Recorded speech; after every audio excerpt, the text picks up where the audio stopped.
সুপ্রিয় দর্শক শ্রোতা, ইরান ইসরায়েল মার্কিন যুক্তরাষ্ট্র চলছে হামলা পাল্টা হামলা। ইরানের পক্ষে অবস্থান নিয়েছে রাশিয়া এবং চীন। চীন অত্যাধুনিক অস্ত্র দিয়ে সাহায্য করছে ইরানকে। ইরান ইসরায়েলে ঝাঁকে ঝাঁকে ক্লাস্টার বোমা দিয়ে নিক্ষেপ করে ধ্বংসলীলায় পরিণত করেছে। ইতিমধ্যে মার্কিন যুক্তরাষ্ট্র ইসরায়েলকে হামলা থামাতে অনুরোধ করেছে। ইরান কি শেষ পর্যন্ত ইসরায়েলের সাথে যুদ্ধে পেরে উঠবে? এই সম্পর্কে আপনার মতামত কমেন্টস বক্সে লিখে জানান এবং শুরুতেই থাকবে সংবাদ শিরোনাম পরে বিস্তারিত। দফায় দফায় ইসরায়েলি ক্ষেপণাস্ত্র হামলা চালাচ্ছে ইরান। আরো বিস্তারিত জানিয়ে দিব। ক্ষেপণাস্ত্র হামলা দায় স্বীকার, লোহিত সাগরে ইসরায়েলের উপর নৌ অবরোধের ঘোষণা ইয়েমেনের।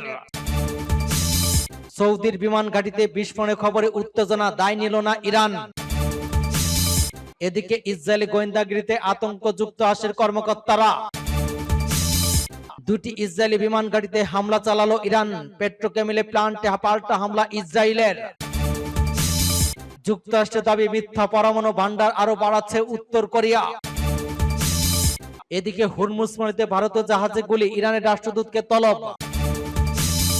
এবং সর্বশেষে জানিয়ে দিব ইরানকে যেভাবে গোপনে সাহায্য করছে চীন ও রাশিয়া। এতক্ষণ শুনছিলেন সংবাদ শিরোনাম, এখন বিস্তারিত। তবে তার আগে অনুরোধ থাকবে এই ভিডিওতে একটি লাইক দিন এবং কমেন্টস করে জানিয়ে দেন আপনি কোন জেলা থেকে বা কোথা থেকে আমাদের সাথে যুক্ত রয়েছেন। এবং সংবাদের সর্বশেষ গুরুত্বপূর্ণ আপডেট পেতে চ্যানেলটি সাবস্ক্রাইব করে আমাদের সঙ্গেই থাকুন। ধন্যবাদ।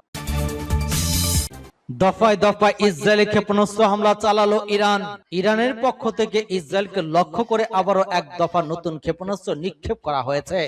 ইসরায়েলি প্রতিরক্ষা বাহিনী এই তথ্য নিশ্চিত করে জানিয়েছে তাদের আকাশ প্রতিরক্ষা ব্যবস্থা সক্রিয়ভাবে কাজ করছে এবং ধেয়ে আসা ক্ষেপণাস্ত্রগুলো আকাশে ধ্বংস করার চেষ্টা চলছে। নতুন ওই হামলার পর দেশের নাগরিকদের মোবাইল এবং সাইরেনের সতর্কতা পাওয়া মাত্র দ্রুত নিরাপদ আশ্রয় যাওয়ার নির্দেশ দেওয়া হয়েছে। এই ঘটনায় দুই দেশের সামরিক উত্তেজনা এক ধাক্কায় আর অনেক বেড়ে গিয়েছে।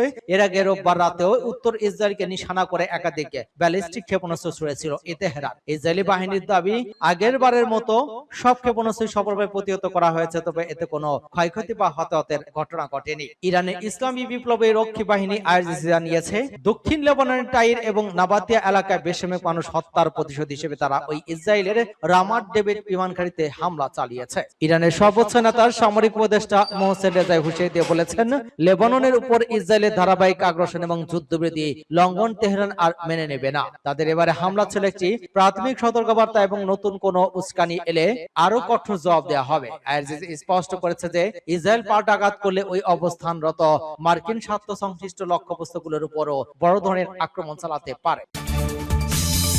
ক্ষেপণাস্ত্র হামলা দায় স্বীকার, লোহিত সাগরে ইসরায়েলি পণ্য অবরোধের ঘোষণা হুতিদের। ইরান সমর্থিত ইয়েমেনের হুতি বিদ্রোহীরা ইসরায়েল ভূখণ্ড লক্ষ্য করে ইয়েমেন থেকে ছোড়া একটি ক্ষেপণাস্ত্র হামলার দায় স্বীকার করেছে।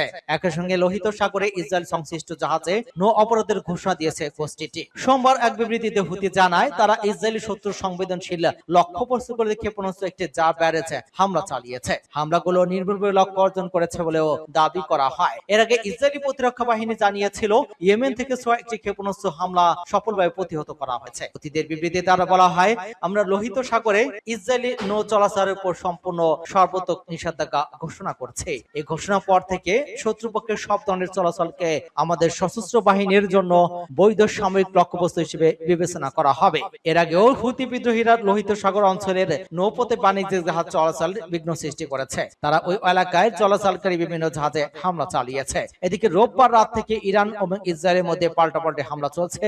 ইরানের ইসলামী বিপ্লবী গার্ড বাহিনী আইআরজিসি জানিয়েছে তারা ইসরায়েলের নেভাতিম এবং তেলনোফ বিমানঘাঁটি নিশানা করে হামলা চালিয়েছে। আইআরজিসি বলেছে ইরানের 3টি অঞ্চল রাডার স্থাপনা ইসরায়েল হামলা চালিয়েছে। এর জবাবে তারা ওই হামলা চালিয়েছে। ইরানের আধা সরকারি বার্তা সংস্থা মেহের নিউজ এজেন্সি জানিয়েছে সোমবার তেহরানের মেহেরবাদ বিমানবন্দর সব ফ্লাইট বাতিল করেছে। মেহেরবাদ বিমানবন্দর ইরানের অত্যন্ত গুরুত্বপূর্ণ পরিবহন কেন্দ্র, যেখানে অভ্যন্তরীণ এবং আন্তর্জাতিক উভয় ধরনের ফ্লাইট পরিচালিত হয়। সৌদির বিমান ঘাঁটিতে বিস্ফোরণের খবরে উত্তেজনা, দায় নিল না ইরান। সৌদি আরবের রাজধানী রিয়াদের উপকণ্ঠে অবস্থিত আল খারসি বিমান ঘাঁটিতে বিস্ফোরণের তথ্য পাওয়া গিয়েছে। প্রিন্স সুলতান বিমান ঘাঁটি নামে পরিচিত ওই সামরিক স্থাপনাটি সোমবার সকালে সম্ভাব্য মিসাইল হামলার সতর্কতা জারি করা হয়। এর কিছুক্ষণ পরে সেখানেই বিস্ফোরণের শব্দ শোনা যায়। ঘটনার পরপরই স্থানীয় বাসিন্দাদের অনিতবিলম্বে নিরাপদ আশ্রয় যাওয়ার নির্দেশ দেওয়া হলে পুরো এলাকায় আতঙ্ক ছড়িয়ে পড়ে। ওই অঞ্চলে আল খারাজ বিমান ঘাঁটির কাছে বিকট বিস্ফোরণের খবর খবর ছড়ানোর পরপরই ওই সতর্কতা আসে। তবে ওই আতঙ্ক ছড়ানো কিছুক্ষণের মধ্যে আরেকটি বিবৃতিতে সৌদি সিভিল ডিফেন্স জানায়, আল খাজ অঞ্চলে বিপদ এখনো কেটে গেছে, তবে প্রাথমিকভাবে কি ধরনের বিপদ বা হুমকি তৈরি করেছিল সে বিষয়ে বিস্তারিত কোনো তথ্য দেয়নি সৌদি প্রশাসন। সৌদি আরবের আল খাজ বিমানবন্দর ঘাঁটিতে বিস্ফোরণের খবর ছড়ানোর পর আন্তর্জাতিক মহলে আঙ্গুল ওঠে ইরানের দিকে। তবে ইরান অত্যন্ত দ্রুততার সঙ্গে ওই অভিযোগ প্রত্যাখ্যান করেছে। দেশটির পক্ষ থেকে বলা হয়েছে, সোমবার সৌদি আরবে তারা কোনো হামলা চালায়নি। সরকারি বার্তা সংস্থা আইআরজিকে দেওয়া এক বক্তব্যে ইরানের ওই সামরিক কর্মকর্তা বলেন, সৌদি আরবের আল খাজ ঘাঁটি ইরানের কোনো হামলা চালায়নি। ইসরায়েলের গোয়েন্দাগিরিতে আতঙ্কে যুক্তরাষ্ট্রের কর্মকর্তারা। যুক্তরাষ্ট্রের ঘনিষ্ঠ মিত্র ইসরায়েলি গুপ্তচর বৃত্তি বা গোয়েন্দা তৎপরতা ঘিরে উদ্বিগ্ন হয়ে পড়েছে মার্কিন প্রতিরক্ষা সদর দপ্তর পেন্টাগন। সাম্প্রতিক সপ্তাহগুলোতে ইসরায়েলি গুপ্তচর বৃত্তির হুমকি মূল্যায়নের মাত্রা উচ্চ থেকে সংকটজনক পর্যায়ে উন্নতি করেছে পেন্টাগনের গোয়েন্দা শাখা। যুক্তরাষ্ট্রের দুজন বর্তমান এবং একজন সাবেক কর্মকর্তা এই তথ্য নিশ্চিত করেছেন বলে ABC News the New York টাইমসের প্রতিবেদনে বলা হয়েছে। গত শুক্রবার এই বিষয়ে প্রথম তথ্য প্রকাশ করে এনবিসি নিউজ। পরের দিন একই বিষয়ে বিস্তারিত প্রতিবেদন প্রকাশ করে দা নিউ ইয়র্ক টাইমস। উভয় সংবাদপত্রের নাম প্রকাশে অনিচ্ছুক মার্কিন কর্মকর্তা ওই সংশ্লিষ্ট সূত্রে বরাত দিয়ে জানায়, যুক্তরাষ্ট্র ইসরায়েলের ইরান যুদ্ধকে ঘিরে ইসরায়েলি ক্রমবর্ধমান আগ্রাসী গোয়েন্দা তৎপরতা নিয়ে উদ্বেগ থেকে এই সিদ্ধান্ত নেওয়া হয়েছে। প্রতিবেদনগুলোতে বলা হয়, পেন্টাগনের ডিফেন্স ইন্টেলিজেন্স এজেন্সি আশঙ্কা প্রকাশ করছে হোয়াইট হাউসের অভ্যন্তরে যুদ্ধের ভবিষ্যৎ এবং সম্ভাব্য সমাপ্ত নিয়ে কি ধরনের আলোচনা চলছে তা জানার উদ্দেশ্যে যুক্তরাষ্ট্রের শীর্ষ পর্যায়ের কর্মকর্তার উপর নজরদারি চেষ্টা চালিয়েছে ইসরায়েল। সে আশঙ্কার ভিত্তিতেই সংস্থাটি ইসরায়েলি গোয়েন্দা তৎপরতার ঝুঁকি মূল্যায়নের মাত্রা বাড়িয়েছে। দুটি ইসরায়েলি বিমান ঘাঁটিতে হামলা চালালো ইরান। পেট্রোকেমিক্যাল প্লান্টে পাল্টা হামলা ইসরায়েলের। ইসরায়েল এবং মধ্য এবং পশ্চিম ইরানকে লক্ষ্য করে নতুন করে বিমান হামলা চালিয়েছে। তেহরান থেকে ছোড়া ক্ষেপণাস্ত্রের জবাবে তারা ওই হামলা চালায় বলে জানানো হয়।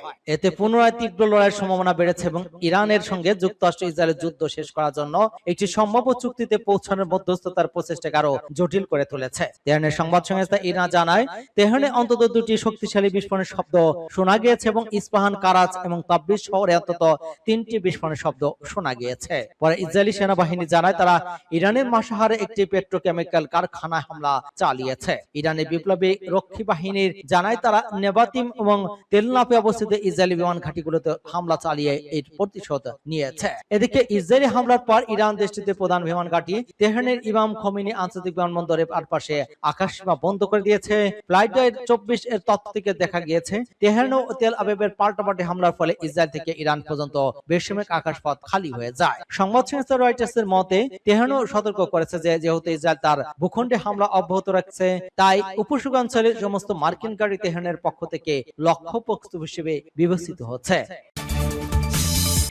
যুক্তরাষ্ট্রের দাবি মিথ্যা, পরমাণু ভান্ডার আরো বাড়াচ্ছে উত্তর কোরিয়া। ওয়াশিংটনের পরমাণু নিরস্ত্রীকরণ দাবিকে সরাসরি মিথ্যা বলে উড়িয়ে দিয়েছে উত্তর কোরিয়া। দেশটির নেতা কিম জং উনের প্রভাবশালী বোন কিম ইয় জং বলেছেন, যে কোনো মূল্যে দেশের আত্মরক্ষামূলক পরমাণু যুদ্ধ প্রতিরোধ ক্ষমতা শক্তিশালী করতে হবে। একই সঙ্গে কিম ইয় পারমাণবিক নিরস্ত্রীকরণে মার্কিন প্রচেষ্টা একটি সেকেলের স্বপ্ন বলে আখ্যা দিয়েছেন। তিনি বলেন, তার দেশ কোনো ধরনের হুমকি বরদাস্ত করবে না। সোমবার উত্তর কোরিয়া একটি গুরুত্বপূর্ণ শীর্ষ সম্মেলনে যোগ দিতে চীনের প্রেসিডেন্ট শি জিনপিং এর সফর করেছেন। গত 7 বছরের মধ্যে এটি উত্তর কোরিয়া শি জিনপিং এর প্রথম সফর এবং ওই সফরের ঠিক আগেই যুক্তরাষ্ট্রের উদ্দেশ্যে ওই বার্তা দেন কিমের বোন। ইয় জং দাবি করেন, চীনের প্রেসিডেন্ট শি জিনপিং এবং মার্কিন প্রেসিডেন্ট ডোনাল্ড ট্রাম্প উত্তর কোরিয়াকে পারমাণবিক অস্ত্রমুক্ত করার লক্ষ্য নিশ্চিত করেছেন বলে যুক্তরাষ্ট্র যে দাবি করেছে সম্পূর্ণ মিথ্যা। তিনি জোর দিয়ে বলেন, এই আলোচনা প্রকৃত সত্য কেবল তাদের কাছে সবচেয়ে সঠিকভাবে রয়েছে। যুক্তরাষ্ট্রের কর্মকর্তার সমালোচনা করে কিম জং বলেন, যুক্তরাষ্ট্রের কিছু কর্মকর্তা পলায়নবাদী সেকেলে স্বপ্ন থেকে জেগে উঠতে ব্যর্থ হয়েছেন। রাষ্ট্রপ্রধান আত্মরক্ষামূলক পারমাণবিক যুদ্ধ প্রতিরোধ সক্ষমতা শক্তিশালী করার নীতি গ্রহণ করেছেন। এটি পরিবর্তনীয় এবং চন্দ্র সিদ্ধান্ত যা নিঃশর্তভাবে বাস্তবায়ন করা হবে। কোটি থেকে উত্তেজনার মধ্যে চলতি সপ্তাহের শুরুতে একটি নতুন পারমাণবিক উপাদান উৎপাদন কারখানা উন্মোচন করেছে উত্তর কোরিয়া। সেখানে দাঁড়িয়ে দেশটির শীর্ষ নেতা কিম জং উন দেশের পারমাণবিক অস্ত্রাগারের ব্যাপক সম্প্রসারণের আহ্বান জানান। দক্ষিণ কোরিয়ার সংবাদ সংস্থা ইয়োনহাপ নিউজ এজেন্সি উত্তর কোরিয়ার রাষ্ট্রীয় সংবাদপত্র সিনওয়ান তার বরাতে জানিয়েছেন, কিম জং উন সম্প্রতি একটি বড় অস্ত্র কারখানা পরিদর্শন করেছেন, যেখানে তিনি আগামী 5 বছরের মধ্যে দেশের ক্ষেপণাস্ত্র উৎপাদন ক্ষমতা 2 গুণ বাড়ানোর জন্য সংশ্লিষ্টদের নির্দেশ দিয়েছেন। হরমুজ প্রণালীতে ভারতীয় জাহাজে গুলি, ইরানের রাষ্ট্রদূতকে তলব। কৌশলগতভাবে গুরুত্বপূর্ণ হরমুজ প্রণালীতে ভারতীয় পতাকাবাহী দুটি বাণিজ্যিক জাহাজে গুলি চালানো অভিযোগ ওঠার পর ইরানের রাষ্ট্রদূতকে তলব করেছে ভারত সরকার। ওই প্রণালী অতিক্রম করার সময় একটি ইরানি গানবোট থেকে ভারতীয় জাহাজে গুলিবর্ষণ করা হয় বলে জানা গিয়েছে। এর আগে ওই দিনই ভাগ্যলক্ষ্মী নামক একটি জাহাজের নাবিকরা ইরানের নৌবাহিনীর সাথে তাদের কথোপকথনের বিস্তারিত তথ্য প্রকাশ করেছেন। সেখানে উত্তেজনকর পরিস্থিতি আভাস পাওয়া গিয়েছিল। এই ঘটনার পরপরই ভারত সরকারের দিল্লিতে নিযুক্ত ইরানি রাষ্ট্রদূতকে তলব করে এবং বিষয়ে তাদের গভীর উদ্বেগ এবং কড়া প্রতিবাদ জানায়। নয়াদিল্লির ঘটনার তীব্র নিন্দা জানিয়ে ইরানের প্রতি আহ্বান জানিয়েছে যাতে ভারতের উদ্দেশ্যে আসা এবং ভারত থেকে ছেড়ে যাওয়া সমস্ত বাণিজ্যিক জাহাজের নিরাপদ যাতায়াত নিশ্চিত করা হয়। দিল্লির পক্ষ থেকে স্পষ্ট করে দেওয়া হয়েছে, আন্তর্জাতিক জলসীমায় বাণিজ্যিক জাহাজের উপর এই ধরনের আক্রমণ কোনোভাবেই গ্রহণযোগ্য নয়। ইরানকে যেভাবে গোপনে সাহায্য করছে চীন ও রাশিয়া। যুক্তরাষ্ট্রের ৩ জন জ্যেষ্ঠ কর্মকর্তা যখন দা ওয়াশিংটন পোস্টকে জানিয়েছেন যে রাশিয়া ইরানকে সংবেদনশীল গোয়েন্দা তথ্য দিচ্ছে, এর মাধ্যমে ওই কর্মকর্তা শুধু একটি কৌশলগত জোটের ইঙ্গিত দেননি, তারা সামনে এনেছেন যুদ্ধের এক নতুন বাস্তবতা। এমন এক যুদ্ধ যার কোনো সুনির্দিষ্ট ফ্রন্ট লাইন নেই। ওই যুদ্ধের ট্যাঙ্কে বা ক্ষেপণাস্ত্র দিয়ে লড়াই হচ্ছে না, এখানে লড়াই হচ্ছে রাডারের তরঙ্গ, স্যাটেলাইটের তথ্য এবং এনক্রিপ্ট করা স্থানাঙ্ক দিয়ে। উপসাগর অঞ্চলে ওখানে যুদ্ধক্ষেত্র মূলত চমক প্রণালী। দুপক্ষই চেষ্টা করছে প্রতিপক্ষের প্রযুক্তিকে অন্ধ করে দিতে। রুশ প্রেসিডেন্ট ভ্লাদিমির পুতিন নাকি মার্কিন প্রেসিডেন্ট ডোনাল্ড ট্রাম্পের সঙ্গে ফোনালাপে ইরানকে গোয়েন্দা তথ্য দেওয়ার বিষয়টি অস্বীকার করেছেন। কিন্তু ওই অস্বীকারের বাস্তব গুরুত্ব বেশি নয়। ইউক্রেন যুদ্ধে রাশিয়া ইতিমধ্যেই ইরানের ড্রোন এবং গোলাবারুদ ব্যবহার করছে।